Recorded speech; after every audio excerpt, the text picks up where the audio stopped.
Boa noite a todos e todas. Meu nome é Joana. Eu tenho um nome enorme, mas pode me chamar só de Joana Páscoa. Eu uso só esse sobrenome mesmo, assim, nas minhas apresentações. Primeiramente, eu gostaria de falar da minha alegria por estar aqui, né? Vocês vão entender um pouquinho do meu percurso aí no decorrer da minha fala. Agradecer à professora Geni pelo convite. Geni já é uma parceira assim, de longa data, uma pessoa que eu admiro muito. Para mim, ela é a pessoa, a professora. Então, assim, é muito bom quando você pode contribuir com o trabalho de alguém que você admira muito, que você é fã, posso falar assim. Agradecer a todos e todas que estão nos assistindo, aos cursistas. Que coisa maravilhosa é participar desse projeto, é ver as pessoas se envolvendo, é ver as pessoas buscando conhecimento.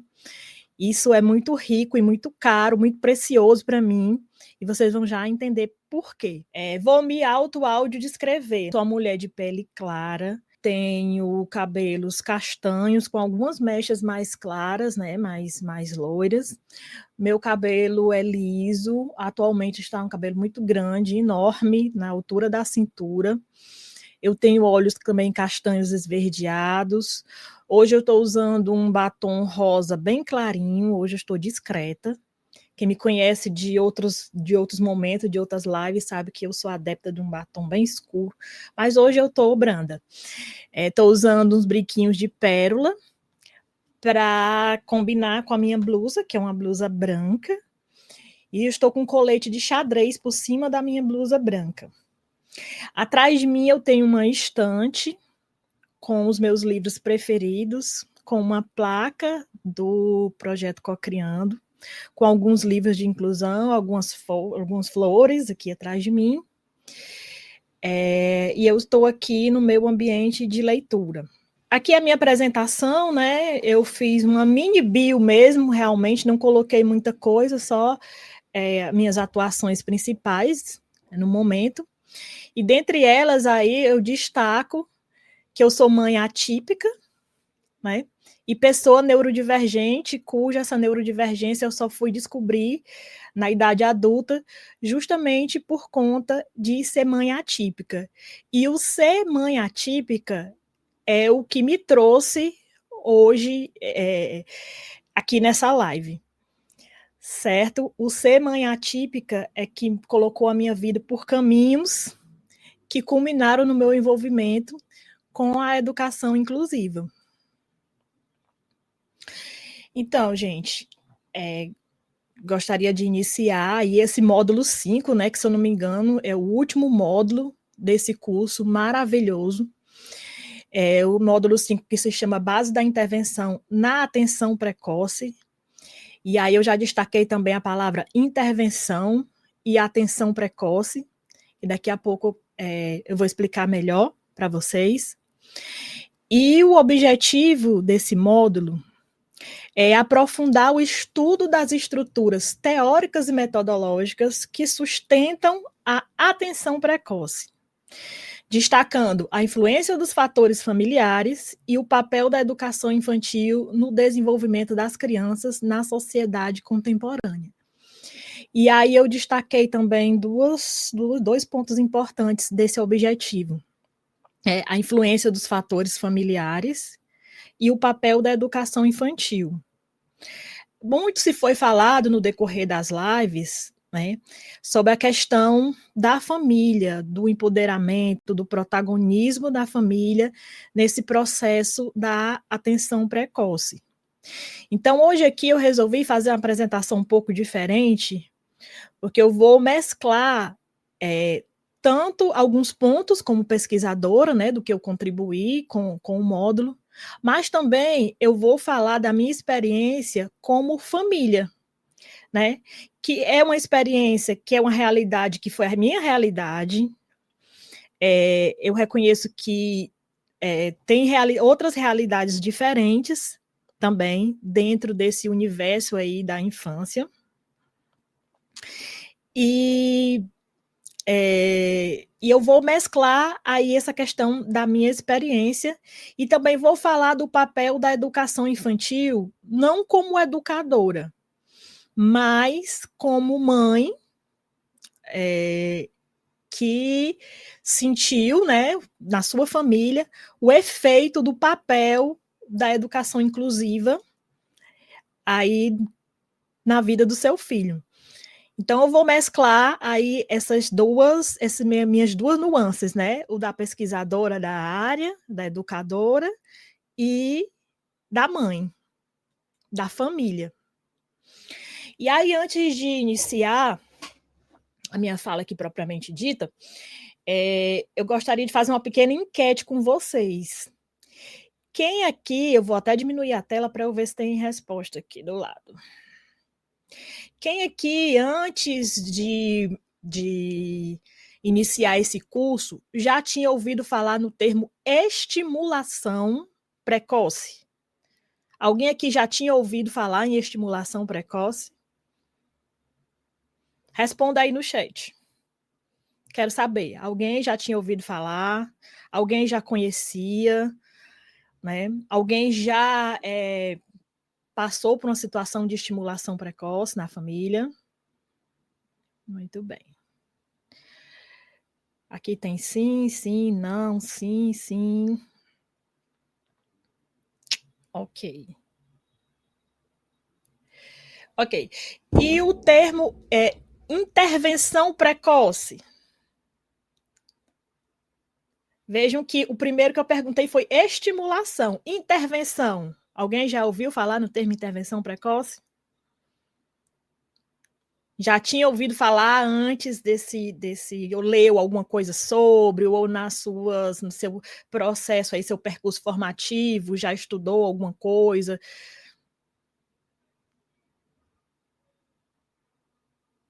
Pronto, aqui tem outra mãe atípica, né, falando que o filho tem baixa visão.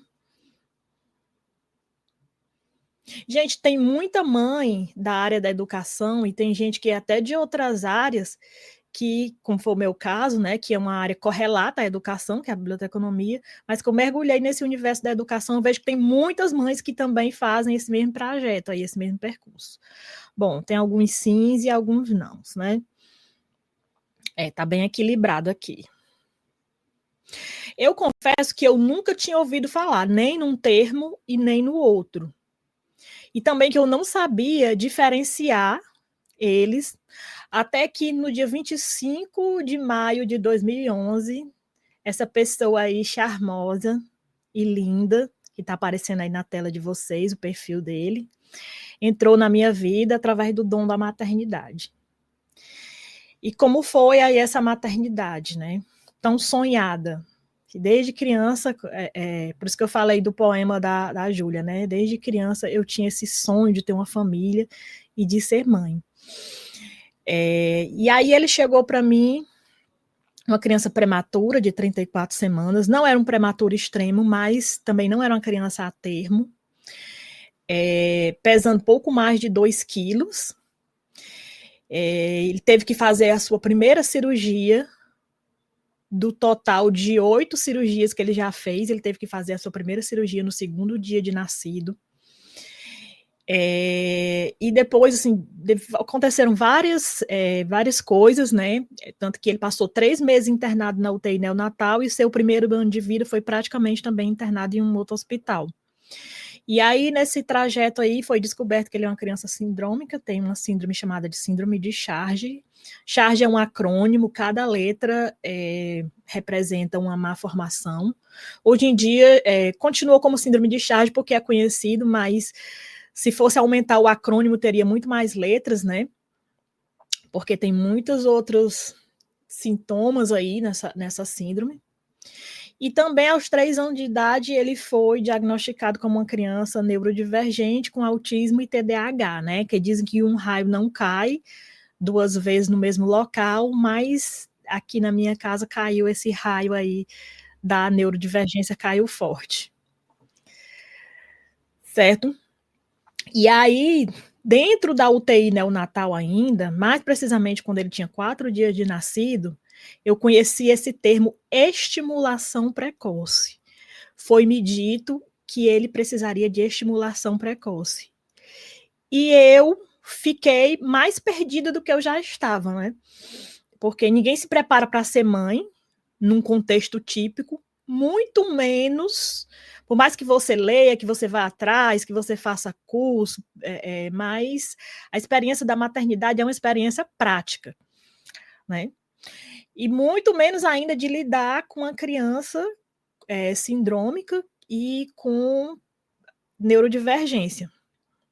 Né? E eu não sabia de nada. Nesse momento, assim, eu estava completamente crua no assunto.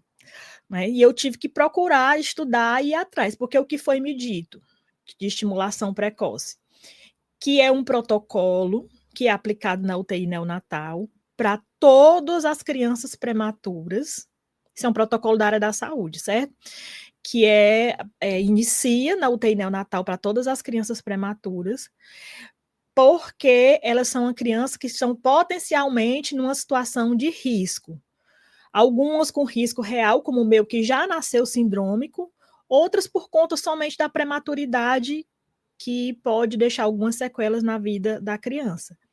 E que estimulação precoce nada mais é do que estimular na criança sua parte motora, a parte visual, a parte auditiva, cognitiva, que uma criança a termo, que nasce a termo, que vai para casa, ela começa a interagir com os adultos, começa a receber visita, os pais interagem, a família interage. A criança prematura não, ela nasce e vai para dentro de uma caixinha, né, de um útero ali artificial, e ali ela fica recebendo cuidados, mas não aquele cuidado, aquele acolhimento da família, né? O meu filho, pelo menos, eu fui colocar ele no colo quando ele tinha 31 dias de vida. Antes eu não podia, justamente por causa da fragilidade dele, por causa das cirurgias e por causa, enfim, de toda uma situação ali que comprometia a saúde dele. Então, recebe cuidados que, por muitas vezes, são cuidados, lógico, necessários, mas são cuidados agressivos, né? Muita medicação, muita intervenção, dor, ao invés da voz da família, da voz da mãe, de uma musiquinha de alento, eles ouvem muito bip, né, os bips da UTI neo. Não é aquele, quando a criança chega em casa, você prepara aquele ambiente tranquilo, né, aquele quartinho, então aquele cantinho dentro do seu quarto, aquele ambiente de aconchego, e lá não é um ambiente de aconchego, é um ambiente tenso, né, porque acontecem muitas intercorrências também com as outras crianças. É um ambiente, lógico, que tem muito amor, que tem muito carinho, né, por parte, as pessoas, enfermeiras são muito gentis, muito carinhosas, mas são profissionais, né, por muitas vezes elas têm que se manter forte, não se envolver muito emocionalmente, e é essa a realidade, é isso que me foi passado sobre estimulação precoce. E aí, entra a pergunta que eu fiz para vocês, né? Se quem ouviu já falar em estimulação precoce, quem ouviu falar em intervenção precoce. Muitas pessoas pensam que é sinônimo. E eu, naquele momento, quando as minhas leituras, né, quando eu passava o dia na UTI ali com meu filho, nos horários de visita, estava lá fora, e aí ficava lendo também muita coisa, porque é o modus operandi da mãe pesquisadora, né? É procurar informação. E a mãe bibliotecária, então, aí é que é mesmo. E aí eu via em alguns textos, mas eu achava que era a mesma coisa.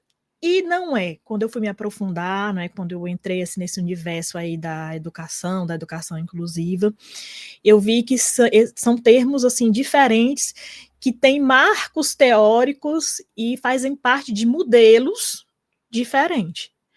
O conceito de estimulação, aqui eu trouxe um conceito da Jerusalinski, de 2005, que estimulação precoce possui o objetivo de identificar precocemente os sintomas clínicos da primeira infância, com a intenção de evitar, minimizar e reduzir a severidade do que pode vir a se instalar ou que já está instalado.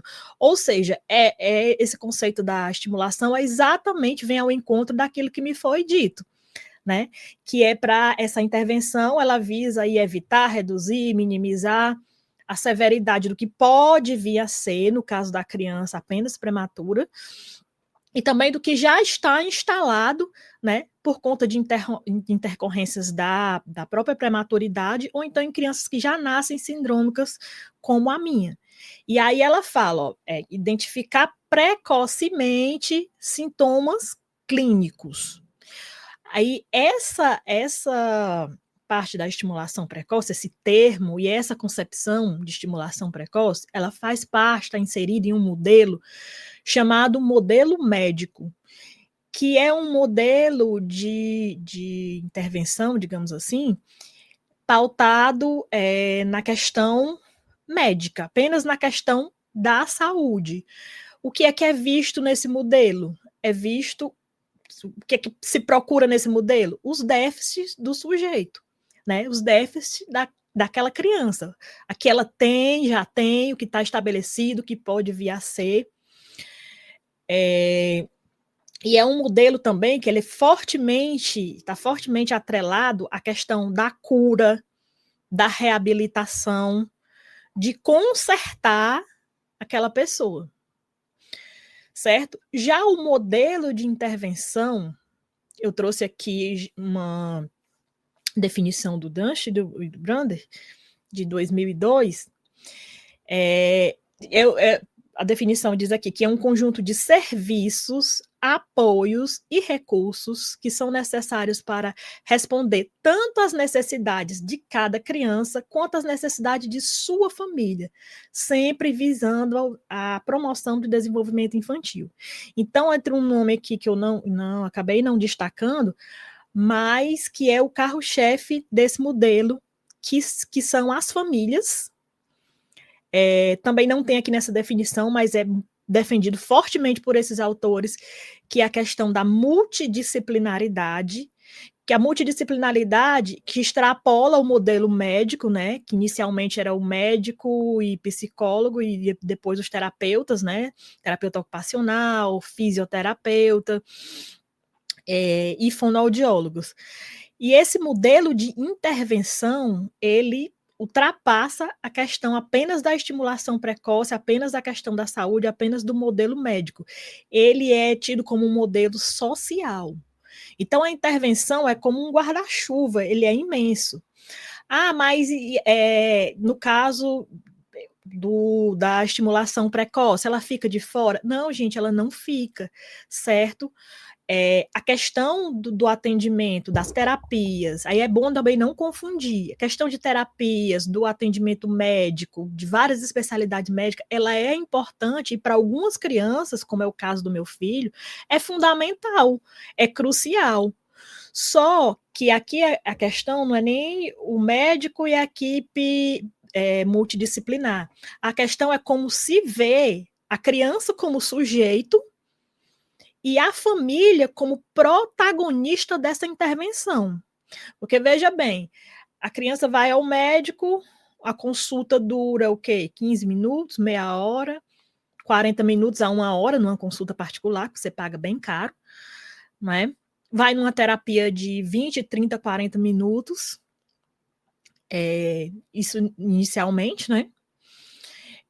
Só que em casa, ela fica 24 horas, a família está 24 horas, o médico está ali uma vez por mês, uma vez a cada 6 meses, os terapeutas estão ali 2 vezes, 3 vezes por semana, a família não, a família e a comunidade está ali 24 horas. Então, o Dust, ele defende essa questão do protagonismo da família, que se deve empoderar essa família, preparar essa família também para interagir, para ser protagonista nesse modelo. E não só a família, como também a escola.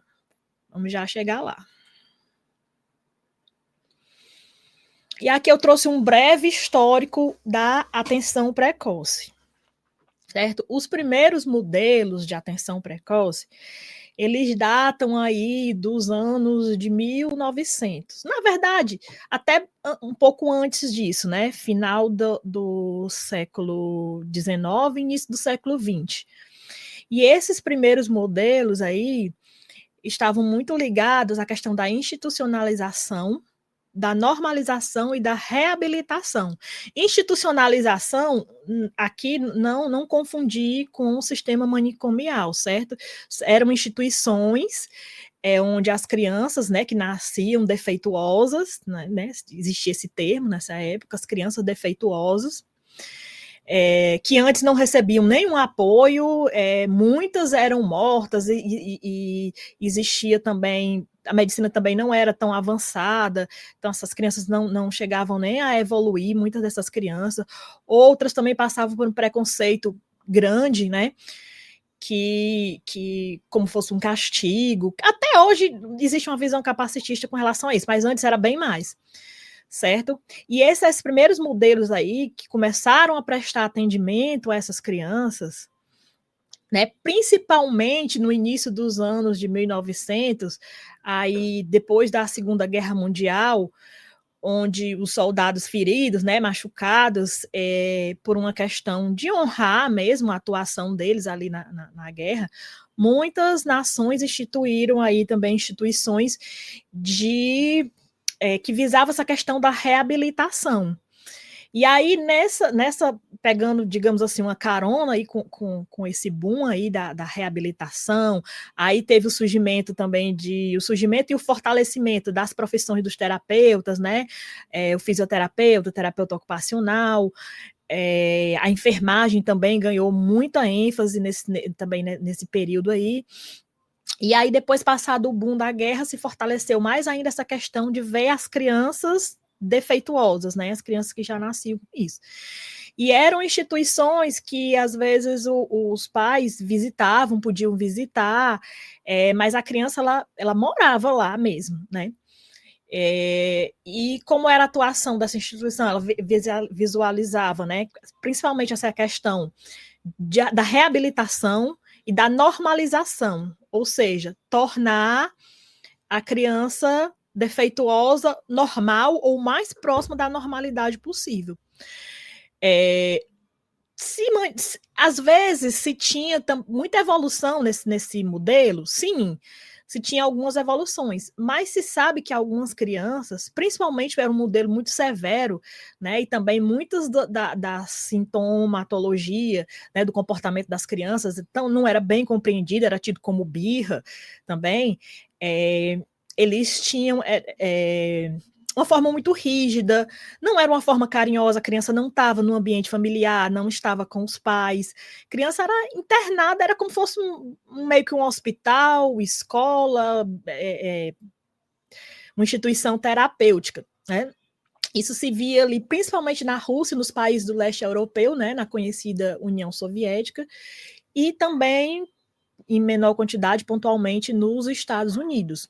Quando eu estava fazendo a minha primeira especialização em educação inclusiva, porque eu já fiz 3, eu assisti alguns documentários, né, da Rússia que mostravam essas crianças, um documentário bastante antigo, e mostravam assim, como é que eram essas crianças, como era o dia a dia, como eles agiam, e assim, dava muita dor, gente. O que eu posso dizer, não sei se é porque eu também assisti com o olhar de mãe, assim, dava muita dor. E alguns deles, quando atingiam a maioridade, os que conseguiam chegar na maioridade, né? Alguns a família acolhia de volta, outros a família simplesmente colocava lá, nem visitava, nada. Então, alguns não se adaptavam à vida em sociedade, iam para mendigância no meio da rua, ou faleciam, né, dependendo também da condição de saúde dessas crianças. E assim foram os primeiros modelos que começaram a dar aí uma atenção mais cedo para as pessoas, né, com deficiência. E aí, depois disso, nós temos a primeira geração do que hoje, né, se entende que é a intervenção precoce. Nós temos 3 gerações, aí quem lê o módulo já sabe, né, que nós temos 3 gerações da intervenção precoce. A chamada primeira geração data das décadas de 1960 a 1970, talvez início ali de 1980, dessa década, foi de assim, uns quase 30 anos aí, vamos colocar assim, que foi essa primeira geração, que nada mais era do que as crianças não eram mais institucionalizadas, né? Elas eram cuidadas pelos seus pais, mas os pais não era visto sem protagonismo algum. Família é família, era um modelo que tinha um caráter monodisciplinar, ou seja, eram médicos e algumas vezes também tinha-se a figura ali do psicólogo, dos teóricos aí da mente, do desenvolvimento humano, né? E era um modelo centrado na criança, mas não na criança como ser, era um modelo centrado no déficit, nos déficits. Era muito ligado à defectologia, ao que a criança não conseguia fazer, o que não apresentava, né? Priorizava a estimulação motora e sensorial dessas crianças. Depois disso aí também começaram a priorizar também a comunicação, né? Essa primeira geração aí surgiu nos Estados Unidos e ela está muito ligada ao modelo médico, né? O modelo de estimulação precoce, né, que eu falei para vocês, já vimos aqui anteriormente. Então, ela está muito ligada, está inserida mesmo dentro dessa questão do modelo médico. A segunda geração, que data aí do final da década de 1970 até a década de 1990, porque já na década de 1970, muitos pesquisadores começaram a contestar esse modelo, né? E aí contra esse modelo. Então aí começaram a surgir os primeiros estudos, também destaca-se aí o protagonismo dos pais, né? Da mãe receber o diagnóstico. Tem vários filmes e documentários também que eu assisti na minha primeira especialização, que mostra também a questão da mãe não se conformou. Tem um filme que eu acho que a maioria de vocês já deve ter assistido, Sunrise, né? Que justamente era nessa questão inserida nesse contexto do modelo da primeira geração de atenção precoce. Mas a mãe, ela teve um protagonismo assim gigantesco no desenvolvimento ali da criança. No caso, era uma criança autista. Certo? E aí, a partir desses estudos, a partir aí da teimosia da família, principalmente das mães, surge aí essa segunda geração da atenção precoce, onde foi ampliada a rede de saúde, né? Saiu só apenas do médico, do pediatra, do clínico e do psicólogo, e aí foi reconhecido o protagonismo de outros profissionais da saúde, mas principalmente o conhecimento da importância da família e do contexto sociocultural, né?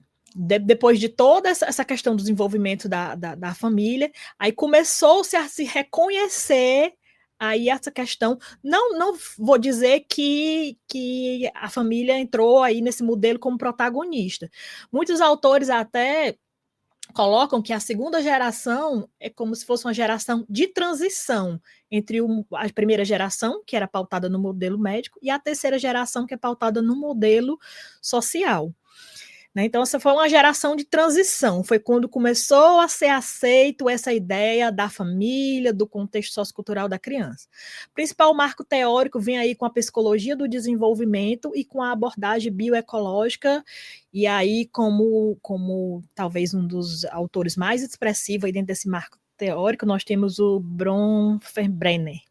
Gente, me desculpe que minha pronúncia do inglês ela não é nada boa, certo? E aí chegou a terceira geração, que é uma geração que alguns defendem que ela iniciou ainda na década de 90. Por quê? Porque na década de 90, assim como o pessoal da segunda geração começou a criticar, né, a pôr em xeque a primeira geração, a terceira geração começou a pôr em xeque também a questão da segunda geração. Por isso que ela é tida como uma geração de transição. Tanto que a obra, né, o marco teórico dessa geração aí, ele data de 1994, na publicação do livro, que numa tradução aqui para o português seria Capacitando e Empoderando as Famílias. Apesar de ter sido publicado em 1994, mas só se viu mesmo assim esses estudos desse marco teórico crescendo e sendo aceito a partir mesmo da década de 2000 até a atualidade, né? Terceira geração é esse modelo que nós temos hoje, que é um modelo social. E o que é que aconteceu aí? Se consolidou a interdisciplinaridade. Interdisciplinaridade é diferente de multidisciplinaridade, né? Que da primeira geração para a segunda se saiu aí do modelo médico, mas médico mesmo, assim, somente do médico e às vezes do psicólogo, para se inserir aí outros profissionais da área da saúde, né? Mas assim, tipo assim, cada um numa linguagem assim de hoje bem cotidiana nossa, cada um no seu quadrado. Então, multidisciplinar é diferente de interdisciplinar, que quando as disciplinas elas conversam entre si, elas se complementam, né? Então, assim, não colocando um profissional mais importante do outro, mas todos como parte de um sistema. E aí se destaca também nesse modelo, né, nessa geração, a centralidade da família e dos contextos naturais, centralidade da família que ela foi inserida e começou a ser inserida na segunda geração, e dos contextos naturais. Também é outro termo que não é bem compreendido até hoje. Inclusive, há alguns meses atrás, teve uma polêmica, né, numa dessas muitas tentativas de retirada de direito, que as pessoas defendendo, né, essa questão nesse caso aqui foi a aplicação do modelo ABA, né? Eu não estou defendendo o modelo ABA, eu só estou contextualizando aqui o que foi que aconteceu, né? Recentemente. A pessoa defendendo o modelo ABA e defendendo a questão das terapias, e ela falou sobre os contextos naturais, porque a ABA é um modelo que ele é aplicado em contextos naturais. E o político lá, a pessoa, entendeu que contextos naturais era levar a criança para passear num bosque, numa floresta. Ela entendeu assim o conceito ligado à natureza. E aí foi até meio que ridículo, né? Ridicularizado. Porque como é que uma pessoa que não entende quer reformular leis e não se deu sequer o trabalho de compreender os termos.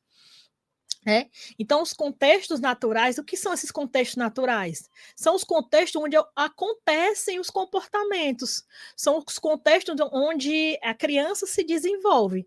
E aí entra o quê? A casa, a própria comunidade, a casa dos parentes e a escola. Gente, entra aí no contexto natural. O que é mais natural na vida de uma criança, depois da sua casa, né, da sua comunidade, a sua escola, né? Eu, quando era criança, eu ouvia muito dizer, né, que a escola é nossa segunda casa, e de fato é onde a criança passa a maior parte do tempo dela, né, do tempo. Algumas crianças, pelo menos as crianças que vão para a creche, elas passam a maior parte do tempo na escola.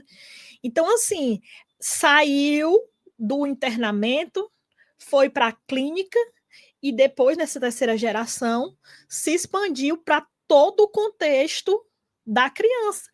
Não é? Os comportamentos de uma criança, ele não acontece numa clínica. Né? Ele acontece nos seus contextos naturais, nos seus ambientes naturais. Escola, casa, comunidade. Certo? E também foi tirado o foco da criança, isoladamente, não da criança, mas dos defeitos da criança, né? Para um sistema integrado de apoios, como aquele primeiro, como aquela primeira contextualização aí da intervenção precoce que eu coloquei para vocês, né? Um sistema de apoios, não só apoio médico, mas todo um sistema de apoio familiar, comunitário, de médico também, de saúde e escolar, principalmente. Então, assim, se criou esse macro universo aí da intervenção precoce.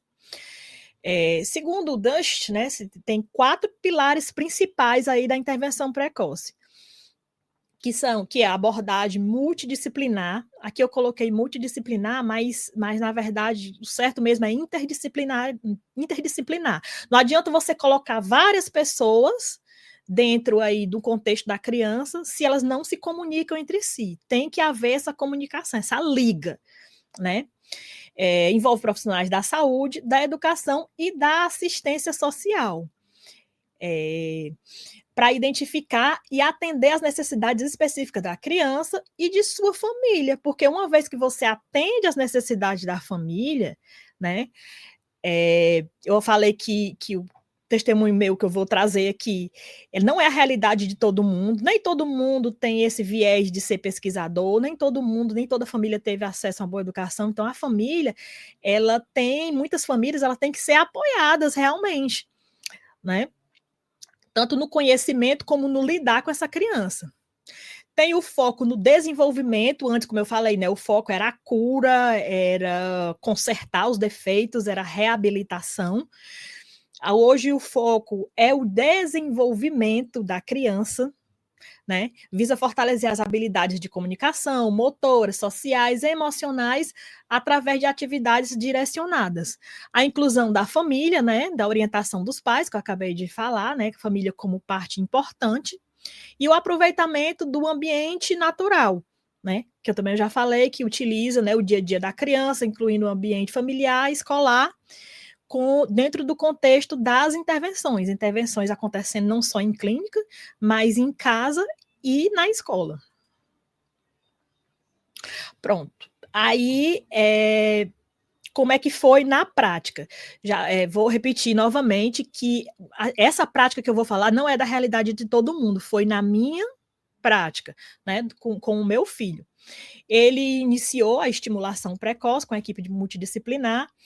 Aí, no seu 4º dia de vida, ainda na UTI neonatal, essa atenção, ela se prolongou nesse primeiro ano de vida no hospital, né, que eu disse que ele passou quase todo o tempo internado, quase o seu primeiro ano de vida foi em internação, e depois ele veio para casa com o home care, porque ele necessitava de apoio respiratório, para alimentação e as terapias, e para ele foi, nesse primeiro momento, foi contraindicado ele ir para uma clínica por questões de imunidade e outras questões de saúde. Então, a estimulação precoce ocorreu também na minha casa, né? Iniciou também na minha casa. Aí tem algumas fotinhas, assim, dele, essa primeira foto é ele na UTI neonatal, a segunda é a primeira sessão de fono que ele está fazendo. Eu entendia antes que a fonoaudióloga era a pessoa que tratava apenas de fala, mas o universo dessa profissão é assim imenso. Um deles é a parte da alimentação, da deglutição, da alimentação funcional. Aqui é ele na minha casa, aqui dentro do berço, a terceira foto. Ele aí estava num contexto, a terapeuta não está aparecendo, mas ele estava em um contexto aí usando a sondinha do nariz e fazendo aí a sua estimulação com um livrinho. Nessa foto aqui embaixo é ele com a terapeuta ocupacional. Não tinha como eu colocar, gente, todos os terapeutas aqui, até porque eu estou só trazendo aqui uma sondagem, mas essa equipe de estimulação precoce na minha casa, tanto no hospital como na minha casa, tinha fisioterapeutas, terapeutas ocupacionais, psicólogos, fono, tinha enfermeira e assistente social. É um serviço particular, por isso que eu disse também que nem todo mundo tem acesso, certo? Foi um serviço particular, mas que fez uma enorme diferença na vida do meu filho.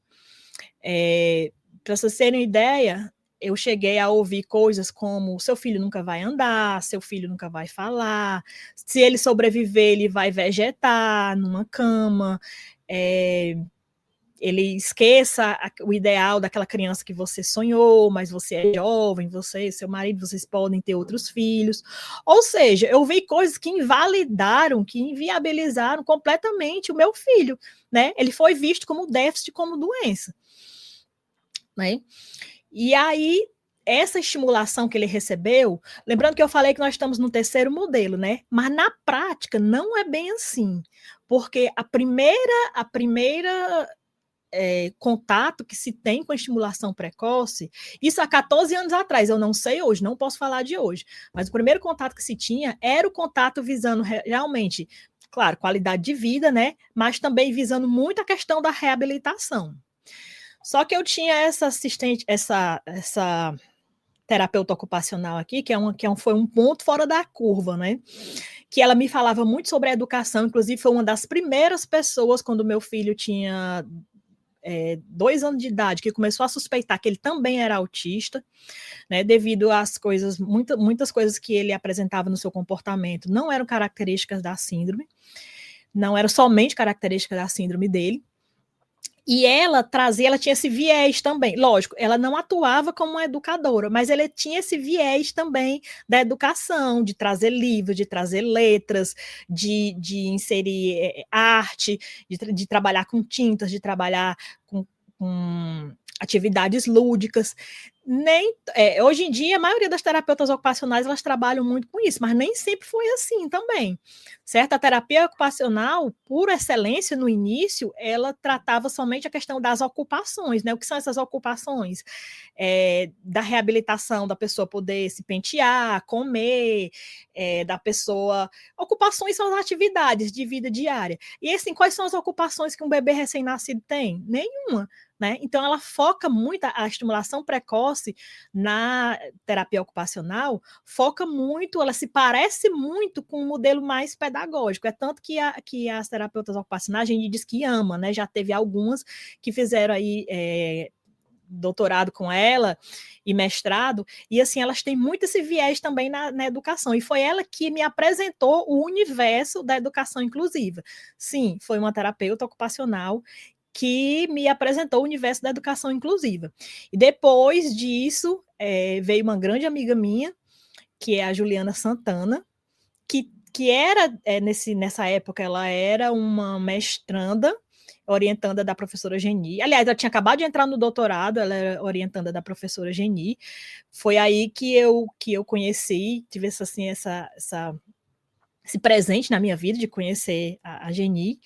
E aí começamos aí nessa parceria que dura até hoje, se Deus quiser vai durar para sempre.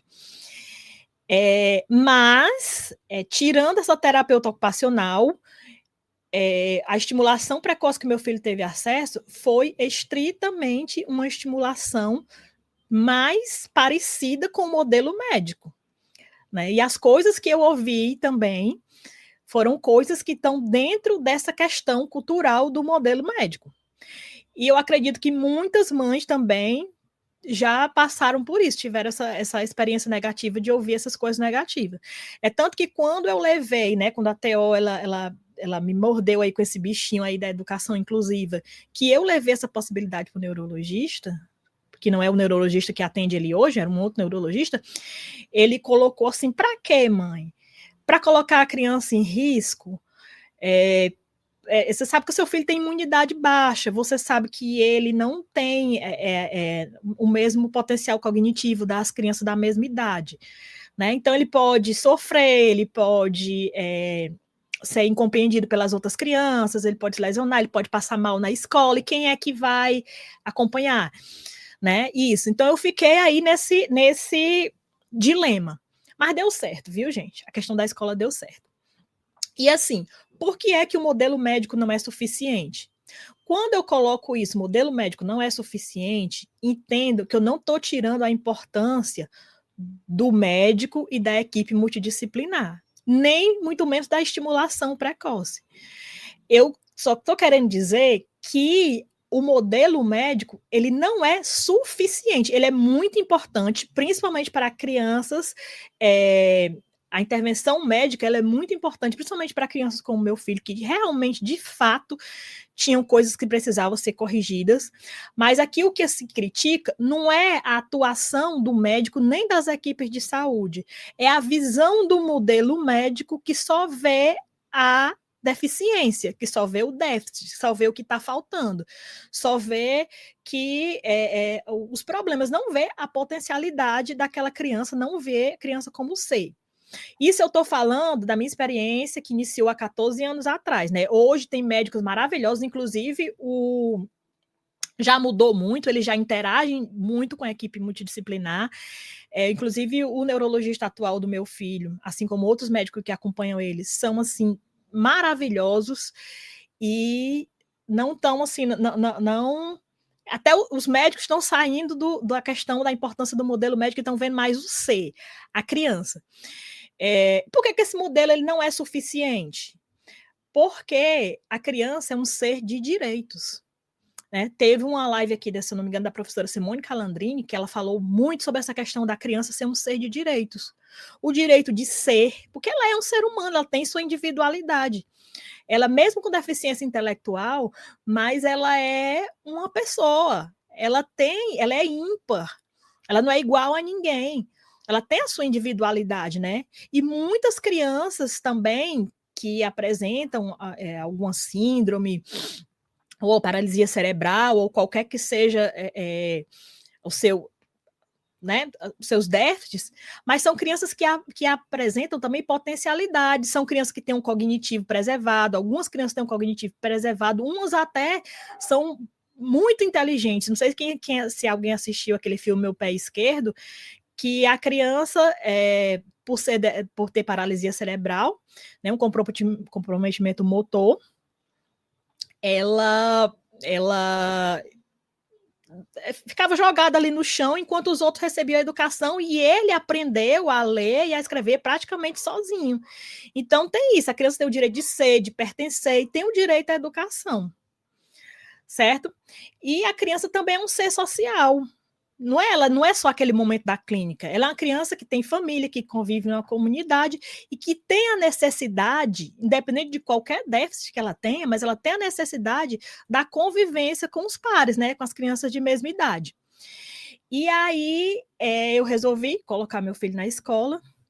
Aí tá aí a criança, meu filho é uma criança não verbal, mas isso não significa que ele não se comunica, certo? Eu coloquei aqui alguma foto em alguns momentos, aqui interagindo com um coleguinha, aqui participando da filinha, aqui muito concentrado participando de atividades, ou seja, uma criança que foi me dito que ele não faria nada disso, que ele não teria condições de aprender, que ele ia só piorar a sua condição no ambiente escolar, certo?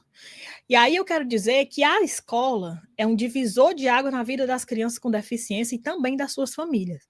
Algumas coisas que eu quero pontuar aqui para a criança. A questão do desenvolvimento motor, porque meu filho fazia fisioterapia, lembram? Desde os 4 dias de vida. Mas o desenvolvimento motor dele deu um boom a partir do momento que ele começou a ir para a escola. Porque ele tinha uma motivação para andar, para se locomover de um lado para o outro. Na escola se trabalha, principalmente aí na educação infantil, se trabalha a coordenação motora fina e grossa. Não é? Teve também uma melhoria na sua modulação sensorial. Meu filho era uma criança que tinha um problema muito sério com toque, com sons altos, e na escola ele foi aprendendo a conviver, essa parte sensorial dele melhorou demais. A compreensão de regras, padrões e rotinas, que às vezes em casa, né, é um pouco mais solto, e a escola, ela tem essa questão da filhinha, do momento da rodinha, do momento da música, do momento... Então, ele foi entendendo essa questão do tempo, dos momentos, das atividades, a melhora na aquisição de habilidades de vida diária, as AVDs, que é muito trabalhado pelas terapeutas ocupacionais, mas na escola ele vê as outras crianças escovando o dente, ele vê a outra criança indo no banheiro, ele vê as outras crianças fazendo desfraude. Então, assim, essa convivência, ela traz, assim, uma motivação maior da criança de querer aprender. Então, por isso que é importante essa interdisciplinaridade, né? Às vezes a criança recebe um atendimento terapêutico, ela não entende, talvez ela não veja motivo por que a importância de fazer aquilo, mas quando ela vê os pares fazendo, ela se sente inserida dentro de um contexto. Né? E a escola ela faz isso. A melhora na comunicação e no desenvolvimento da linguagem, muitos deles não vão falar, outros têm uma fala mais... não uma fala típica, mas a fala não é o único modelo de comunicação que nós temos. E a criança com seus pares, ela sente uma maior necessidade de se comunicar. Né? A melhora na seletividade alimentar, porque ela vê as outras crianças comendo. No caso, meu filho, ele não come pela boca, ele usa sonda, mas ele com a fono, ele faz terapias gustativas, então ele começou a aceitar outros alimentos, né? A terapeuta a fono chegou aí na escola, então naquele momento do lanche, e ele fazia terapia no momento do lanche. Então foram experiências, assim, que foram assim, bem enriquecedoras, né? A melhora na interação social, a melhora na imunidade, no caso do meu filho, né? Porque todas as crianças, elas adoecem muito, todas, as crianças típicas e principalmente as atípicas, que é o caso do meu filho, adoecem bastante quando começam a ir para a escola, né? Mas esse contato é que faz com que a criança desenvolva a sua imunidade. Tem até estudos que as vacinas fazem melhor efeito, né? O efeito das vacinas, que é um efeito a longo prazo, quando a criança ela tem contato com aqueles vírus, né, ao qual ela foi ali imunizada. A convivência, ela imuniza a criança também, ajuda na imunidade da criança, né? E para as famílias, uma escuta qualificada e empática. Eu sei que essa não é a realidade de todas as escolas, não é a realidade de todos os professores, é a realidade da escola que o meu filho foi matriculado, que graças a Deus eu tive aí essa bênção na minha vida, né? Porque tinha uma psicopedagoga que era aluna da Geni, que ela fazia essa mediação, ela fazia esse papel aí, que é a Juliana Santana, minha amiga querida, né, que teve neném agora, um beijo, querida. Essa escuta qualificada e empática, a troca de experiências e informações, tanto eu como mãe passava informação para elas, como elas pegavam informação com as terapeutas, como se passava, porque quem tem o métier, assim, os especialistas na área pedagógica são os educadores. Então, assim, eles passavam para mim o que eu deveria fazer, sobre as tarefas, que deveria ser adaptado, o que não deveria, né? Porque a gente, como mãe, às vezes a gente não também, e quem já vem dessa questão do modelo médico, não vê muita potencialidade no seu filho. Mas a professora, que assim como você está buscando conhecimento, ela vê e ela dá aquela força para a gente e aquela orientação também na parte pedagógica em casa. E o combate ao capacitismo.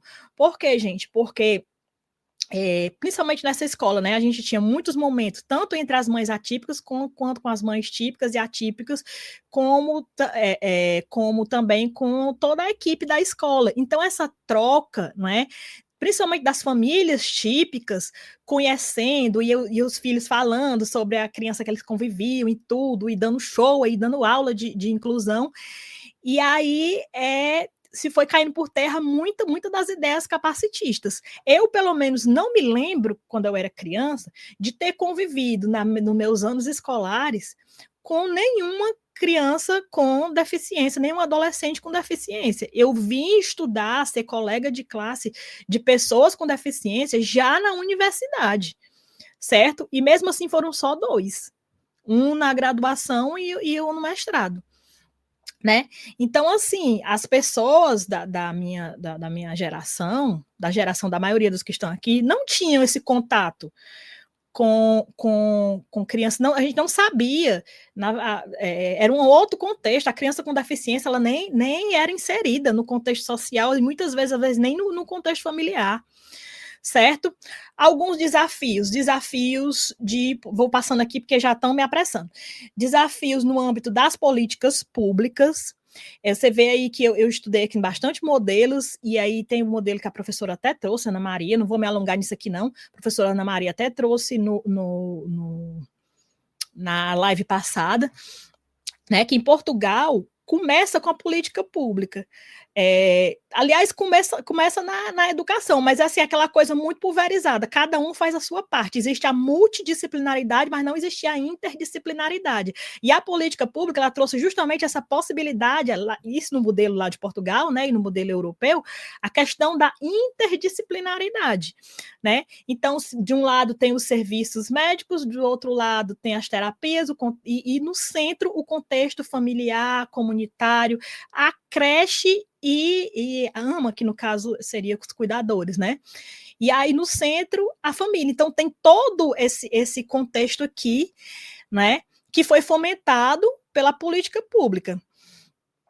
Outros desafios aí que foi apontado pela Marine Lourenço de la Barba, alguns outros desafios da intervenção precoce é a heterogeneidade de práticas, né? Então, assim, se estão fazendo alguma coisa, estão, mas no sul se faz de um jeito, no norte e nordeste se faz de outro, no centro se faz de outro, cada um ali nas suas práticas, fragmentação da rede de atendimento. Eu me lembro que a professora Ana Maria falou, né, que realmente existe essa dificuldade. Quando a criança nasce, você não sabe o que fazer, para onde ir, e você fica assim perdida, justamente por causa dessa fragmentação, né? E a escassez de formação específica. Uma das coisas que eu ouvia demais dos profissionais da educação, principalmente, era essa questão das formações específicas. Isso já vem melhorando muito, mas é muito, muito mesmo. Durante esses 14 anos aí, não estamos, lógico, no que é ideal, mas se ampliou muito essa rede de formação continuada. Um exemplo é esse curso aqui que vocês estão fazendo, né? É o RENAFOR, é a Rede Nacional de Formação Continuada. E tem um protagonismo gigantesco aí na educação de surdos, e agora se abraçou também essa questão das práticas pedagógicas para a educação especial inclusiva na educação infantil, na primeira infância.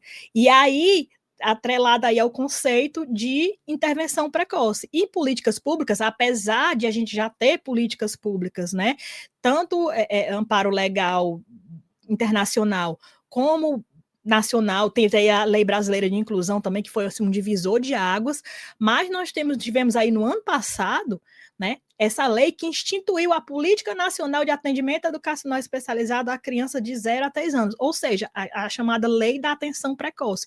Então, nós estamos vivendo um momento, assim, ímpar, né? E aí, é como dizia a minha avó, vocês estão com a faca e o queijo na mão. Por quê?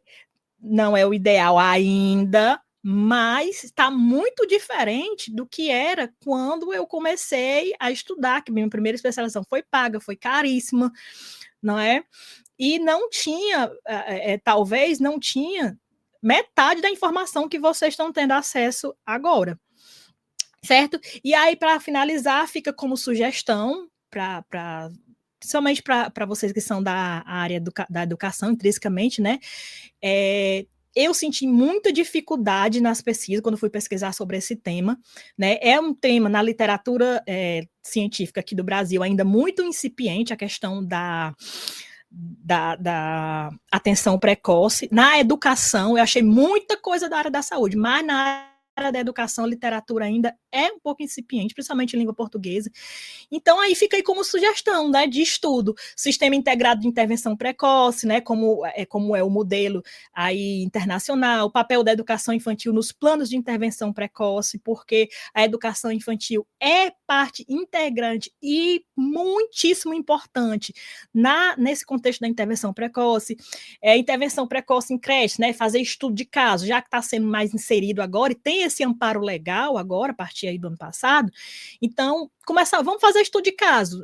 A lei foi aprovada, mas vamos ver como é que está nessas primeiras turmas, como é que estão saindo. Estudar sobre políticas públicas de intervenção precoce, né? Ou seja, são inúmeras as possibilidades de fomentar e fortalecer a literatura para a atuação do educador na intervenção precoce, que eu, como mãe, digo, é fundamental, né? E aí a minha gratidão a vocês, um abraço aí da minha família, meu esposo, meu filho, que devem estar me assistindo ali na sala, né? E aí eu fecho com essa citação aqui da Anita Brito, que diz que você será um educador quando não escolher quem quer educar. O bom educador, ele transforma a vida de todo aquele que passa por sua vida. Então, que nós tenhamos aqui bons, excelentes educadores que acolham realmente todos aqueles que passam aí pela vida de vocês. Ok? Muito obrigada. Aqui as minhas referências. As referências também estão aí no módulo de vocês, eu só coloquei aqui por conta da citação.